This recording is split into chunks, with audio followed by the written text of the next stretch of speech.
Yan, magandang araw sa inyong lahat. Nagbabalik ang ating swerte at kaalaman.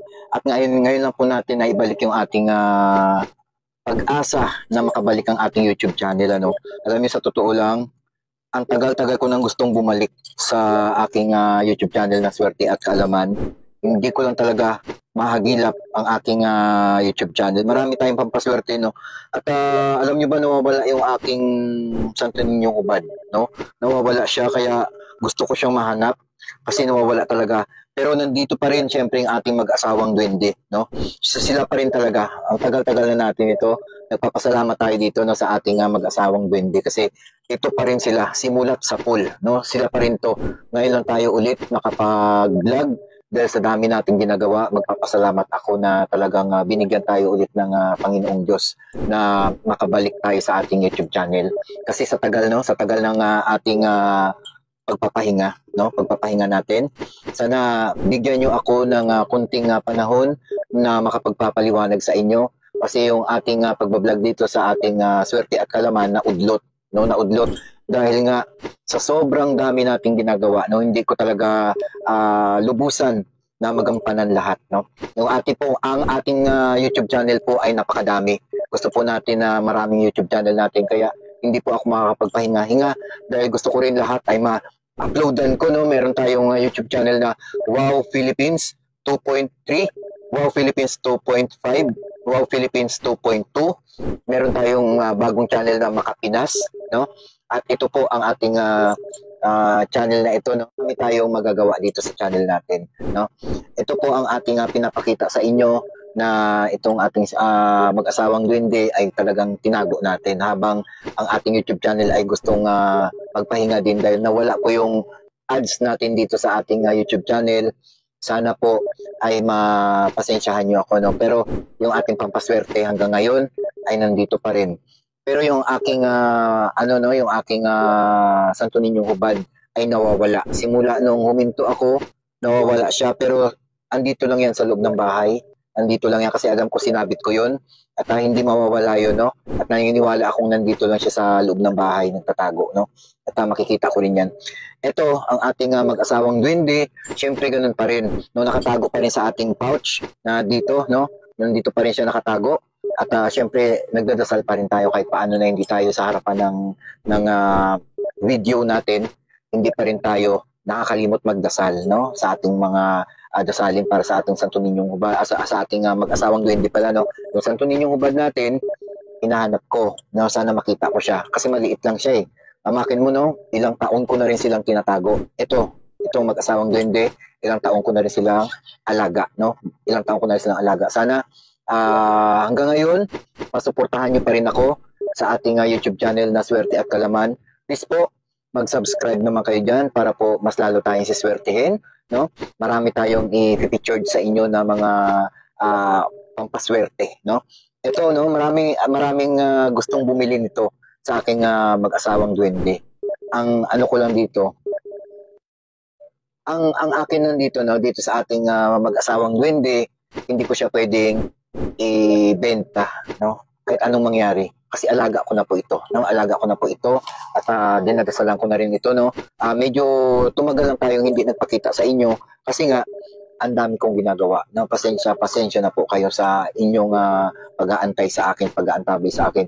Yung ating mag-asawang duwende, kahit paano, tinago ko talaga siya. Kasi darating ang araw ay maibalik ang ating YouTube channel. No? Nawala yung ating YouTube channel. Pero I hope na maibalik ito at mabigyan ng hustisya ang ating monetization na magkaroon ng patalastas. Nawala pong ating patalastas sa kadahilan ng medyo magulo, no? Nagkagulo yung ating application.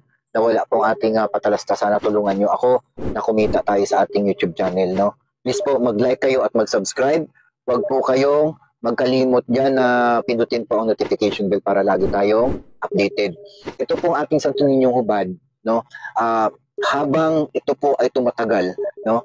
Tinatago natin ito. Meron po siyang mga tawag dito yung alaala, no? Yung mga kung gaano tayo mapagmahal sa mga kagamitan natin. Ganun din po ang balik sa atin, no? Lalong-lalo na kung meron na po siyang kargang dasal, no? Kargang dasal. Ganun din ang ibabalik niya sa atin kahit anong lugmok ng buhay mo, no? Pag pag inaalala mo to, kahit na hindi ka yung talagang lagi na, kumbaga, hindi mo siya lagi hinahawakan, basta lagi kang nakakaalala na meron kang alagang mga ganito. No? Siyempre sa dasal natin sa Pong May Kapal sa Panginoon. No? Yung ating YouTube channel ay magtatagal. No? Magtatagal at bumalik. I hope, no, ipagdasal natin sa Pong May Kapal na maibalik ang ating YouTube channel.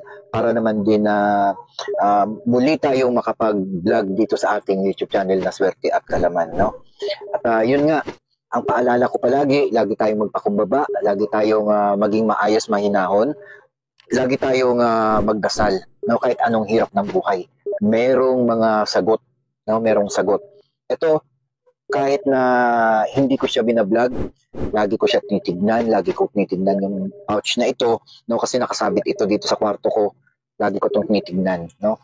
Lagi ko siyang inaalala na I hope sana maibalik yung YouTube channel natin para mas tuloy-tuloy tayong mag-vlog araw-araw talaga, no? Kasi mahirap yung hindi natin naalala yung ating mga ginagawa, parang binaliwala na natin yun. Pero ako, kahit na hindi tayo nagkikita-kita, inaalala ko pa rin, nagdadasal pa rin ako dito sa ating Santo Niño, sa ating mag-asawang duwende, no? Santo Niño mo ba lagi kong binabanggit kasi nawawala siya, no? Dito ko lang din sinabit sa aking kwarto dito sa may kahoy. Pero nagulat ako bakit nawala. No, yun ang aking hahanapin. Sana nga makapaglinis ako dito para naman makita natin. At sa lahat po ng mga nagsusubaybay sa akin dito, no, araw-araw hinahanap nila siguro yung mga bago kong vlog. Ito na po, magbabalik na tayo dito at suportahan niyo po ako. Huwag niyo po kalimutan mag-like at mag-subscribe. Maraming salamat po sa inyo sa pag-antay, no. Meron pa rin talagang nanonood sa ating mga videos, no. Ito po, kung meron po kayong mga ganito, puputol tayo. Kung meron po kayong mga ganito na nabilhan nyo, meron pa akong mga dasal dyan sa ating videos, gayahin nyo lang po yan. Walang problema. Ang pahintulot ko po, no? Gayahin nyo lang ang mga dasal na yan, araw-araw. Basta kung ano ang dasal dyan, yan pa rin yun, no? Hindi pa rin magbabago. Pero ang kailangan, habang nagdadasal ka, gawin mo, magbago ka na ng iyong mga pananaw. Hindi ka po pala away, hindi ka pala sigaw, hindi ka po yung laging bad mood, no? Kasi hindi po siya i-epekto, no? Pag nag-umpisa ka na nito magdasal, ibig sabihin, talagang i-sure mo na magbabago ka, no? Kasi pag wala kang pagbabago, hindi po siya talagang umi-epekto, no? Kung anong ihilingin mo, hindi umi-epekto. Kailangan siguraduhin mo na tuloy-tuloy ang pagdadasal mo sa mga ganitong bagay, no? Sa mga imaheng ganito, para mas tuloy-tuloy yung pasok ng swerte sa buhay mo, no? Kahit anong problema, kahit anong mga mangyayari sa iyong kahirapan, basta yung pananampalataya mo sa Panginoon at syempre alalahanin mo mga alaga ka na may, kumbaga nilagyan mo to ng dasal nilagyan mo itong ng dasal, kumbaga ito ay isa sa mga banal na, no? May mga dasal na siya, no? Napakahalaga po, no? Kumbaga meron na siyang kapangyarihan na bitbit sa dasal na galing ng Panginoon, no?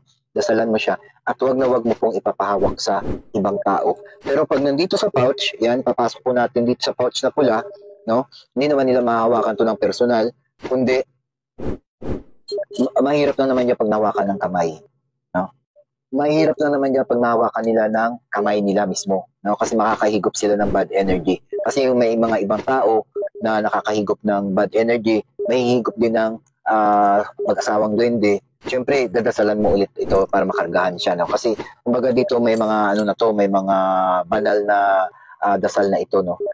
Pag once na nahawakan ng ibang tao na hindi naman talaga yung katulad natin na nagdadasal, ihigupin niya ang dasal na ito at mapupunta sa kanya. At ngayon, magiging negative na naman, dasalan mo na naman ulit, diba?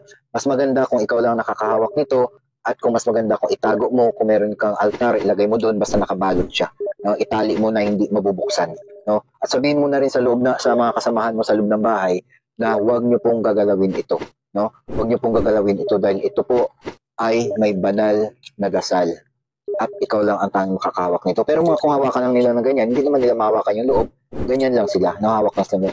Pero huwag silang nahawak doon sa loob, no? Yung talagang sa lagi kong binabanggit, sa mag-asawang duwende. Kaya hanggang dito na lang, sana support pa rin kayo sa ating swerte at kaalaman, no? Kasi marami tayong ibibigay pa sa inyo ng mga tips para naman magiging mas maswerte tayo sa buhay. Katulad natin, katulad ko, lahat ng mga kamalasan na yan, may kapalit, no? Na swerte. At kung sino man ang nangaaway sa iyo, pabayaan mo yan, ang Diyos na ang bahala sa kanila. Kaya maniwala kayo o sa hindi, ako naniniwala talaga ako na ang lahat ng mga ginagawa mong ito na pagmamahal, no, sa Panginoon, may kapalit yan na maganda. Maraming salamat. Keep safe, God bless po.